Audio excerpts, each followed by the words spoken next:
Hello everyone, Daria here, and welcome to episode number 59 of the Slow Russian Language Podcast. Today we're going to talk about the history of Russia again, because it's been a while since the last time we did that. If you missed the previous episodes, you better go to episode 22. There we talked about the very beginning of Russia. Then episode 26 about the Mongol invasion. And episode 33 after the Mongols. So again, 22, 26, 33, pretty easy to remember. Okay, today we are talking about one of the most controversial figures, together with Peter the Great and maybe Joseph Stalin. So one of the most controversial figures in our history, it's Ivan the Terrible, crazy and cruel Russian Tsar. As usual, first I read the text in slow Russian. After that, we translate it sentence by sentence. I explain some interesting vocabulary. And in the end, I will read it faster. Also, I promised that today I will tell more about membership. So if you are interested, stay till the end. Okay, let's begin with the text. Иван Грозный, одна из самых противоречивых фигур в российской истории. Он правил в середине шестнадцатого века. С одной стороны, это был крайне жестокий и импульсивный человек.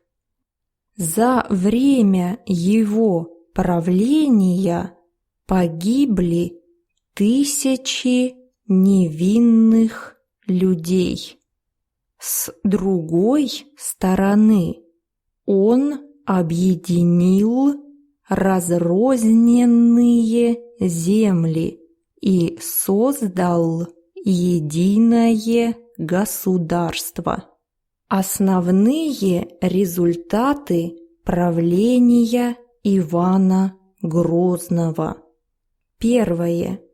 Победа над давними врагами России, татарами. Второе. Новая система законов. Третье. Книгопечатание. Четвертое. Опричнина. That was it for the text. Now let's quickly translate it and talk about Ivan the Terrible a little more. So the first sentence. Ivan the Terrible is one of the most controversial figures in Russian history. Иван Грозный – одна из самых противоречивых фигур в российской истории. First about the word Grozny, about his kind of a nickname. Actually, he was Ivan IV, Ivan IV. So there was Ivan the First, the Second, the Third, pretty famous one, and Ivan IV, Ivan IV. But due to his character and his temper, he was called Grozny. In English, it's Ivan the Terrible, but the word Grozny means something more like formidable, angry, fearsome, something like that. The word terrible means ужасный, and he was one of the most controversial figures. Одна из самых противоречивых фигур. Here you might wonder why is it одна instead of один, because Ivan is a man, obviously. But actually here the word одна is connected with the word фигура. Одна из фигур. So Ivan is a man, but the word фигура, figure, is feminine. So we say Иван – это одна из фигур. That's why it's feminine here. The word controversial, противоречивый, I guess you already know because we met this word in many episodes. So it's something that people argue about. There is no one point of view. Противоречивый. For example, controversial situation. Противоречивая ситуация. And here it means that many historians think that he was a positive part of the Russian history, and some think that he was terrible, he ruined everything, and so on. And our historians still fight about him. Противоречивая фигура. Okay, the next sentence.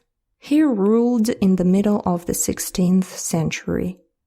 Он правил в середине шестнадцатого века. Actually, it's 1547, 1584. More like the second part of the 16th century. And when I speak about history, I want you to recall all your knowledge of European, Asian history, to compare it with what was going on in Russia. It's very interesting that in Russia, we had kind of our own path. Before the very beginning of the 18th century, when Peter the Great came to power, we were only fighting against Europe. That's why we didn't have knights, castles, tournaments. We didn't have that much of religious influence. That is why there was no Inquisition in Russia. So it was a completely different culture here. Okay, the next sentence. On the one hand, it was an extremely cruel and impulsive person. С одной стороны, это был крайне жестокий и импульсивный человек. This construction, on the one hand, on the other hand, in Russian has nothing to do with hands. In Russian, we deal with sides. Сторона. So it's on the one side and on the other side. С одной стороны, с другой стороны. So on the one hand, he was extremely cruel and impulsive. С одной стороны, он был крайне жестокий и импульсивный. Крайне жестокий means extremely cruel. We have the word экстремальный too, but it's more like sports, kind of snowboarding, all that stuff, extreme sport. But when you want to say that something is extremely something, we say крайне, крайне жестокий, extremely cruel. And the adverb крайне comes from the noun край, edge. For example, the edge of a table, край стола. So if you imagine that there is something that has an edge, a limit. For example, cruelty has some limit of cruelty, and beyond that it's just insanely cruel. So when you cross that edge, that limit, it means that you are very cruel. Крайне жестокий.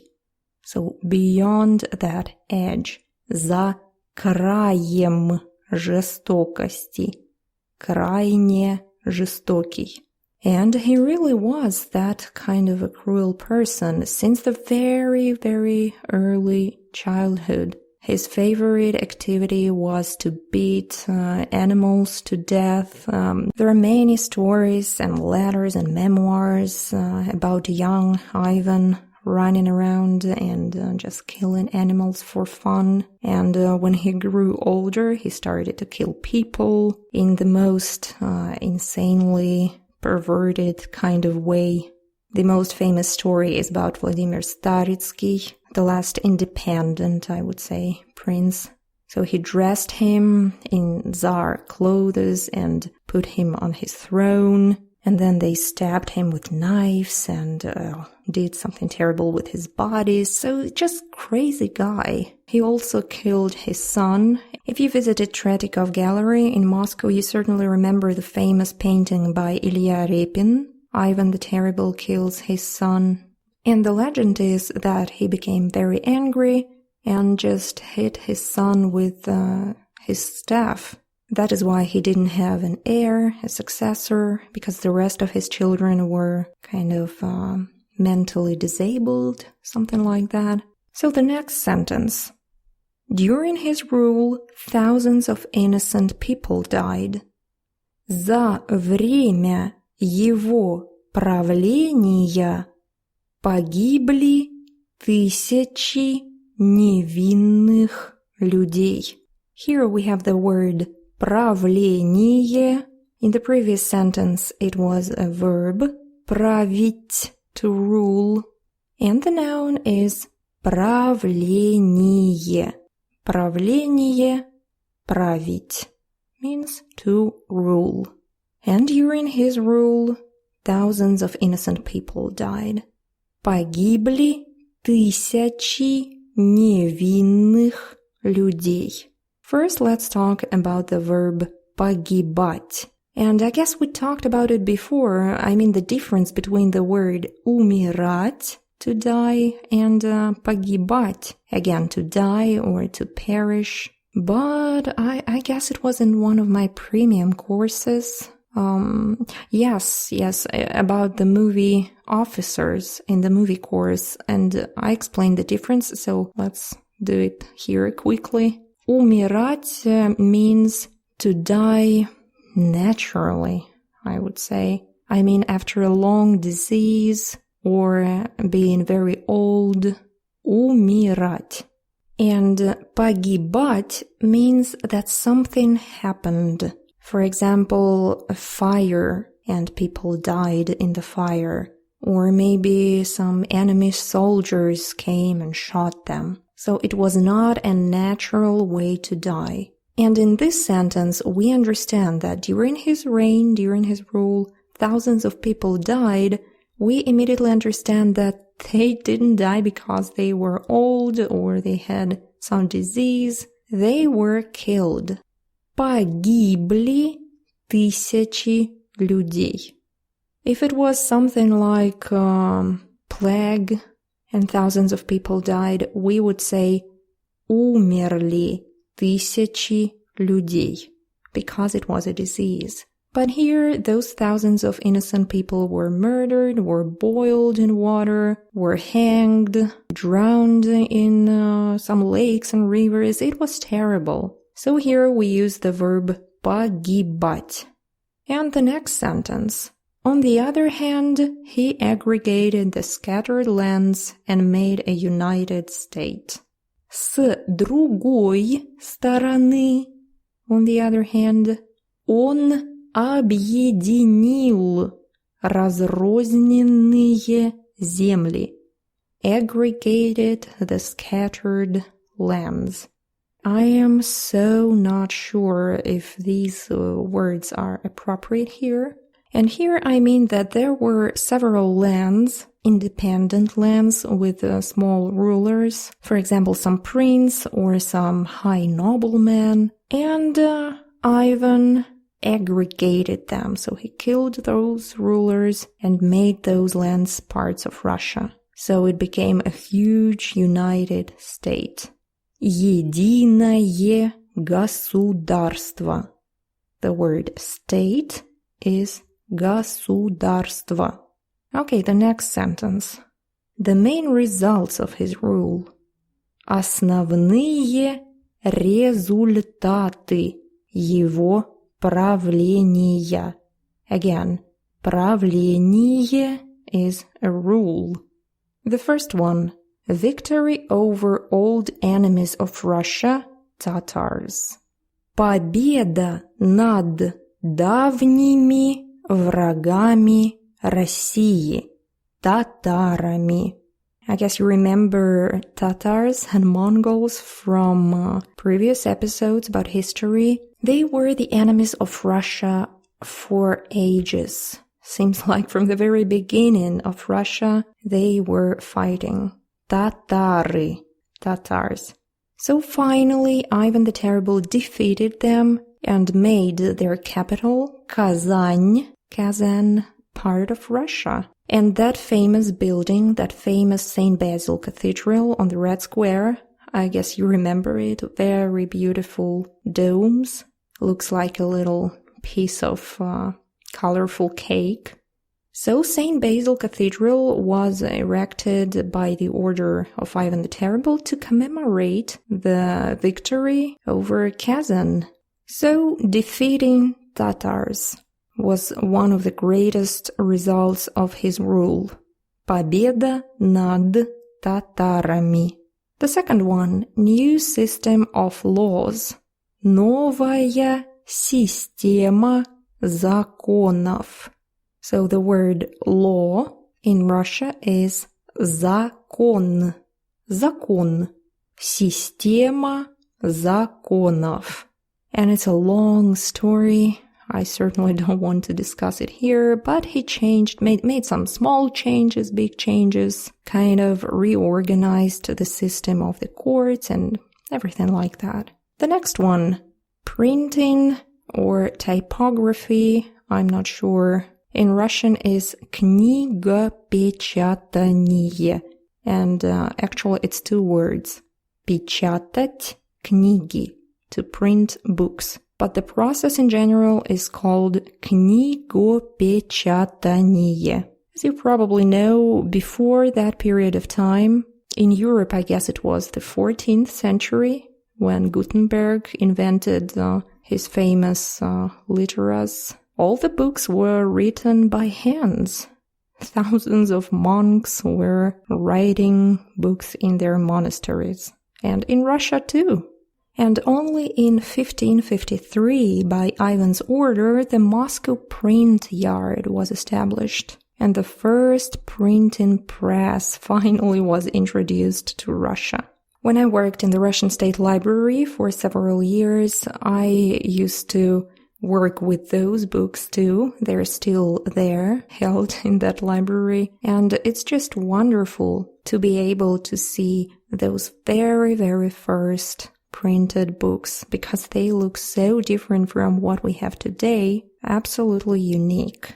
And the first printer, I'm not sure if there is a word like that, well, the guy who invented that printing press here was Ivan Fedorov, Ivan Fedorov. And there is a legend that when he brought his very first printed book to Ivan the Terrible, the Tsar, as usual, said that if I find a single typo there, a single mistake, you are gonna die in the most terrible way. And Ivan Fedorov was so self-confident that he said, okay, no problem, sit down and look through the whole book. And the Tsar was looking and couldn't find anything. So he rewarded him and they made Moscow print yard. But I guess it's just a legend. Anyways, let's move forward. The fourth result, опричнина. Опричнина is the bloodiest period of Russian history. What happened was that Ivan the Terrible became irritated and tired and done with all those crazy noblemen around him, kind of plotting and gossiping all the time. So with scandal, he just left Moscow, and they say that all the people throughout the whole Russia were crying and didn't know what to do, just like sheep without the guidance, something like that. You can imagine what they say. So Ivan went to the town Alexandrov. If you follow me on Instagram, a couple of weeks ago, I went there because I have a kind of a tradition to go out of Moscow on Sundays and drive to some nearby old towns. So Alexandrov, just a couple hours of drive from Moscow, was exactly the place where the bloodiest period of Russian history started. Because after he arrived there, all those noblemen followed him and started to beg him to come back. And there he announced his conditions. And the main condition was unlimited power. Just like Darth Sidious, remember that scene in The Revenge of the Sith? Unlimited power. So something like that happened. After that, he was uncontrollable. He did anything he liked, and he surrounded himself with crazy guys who were just riding throughout the country, killing people, raping women, stealing stuff, and there was no punishment for any of them.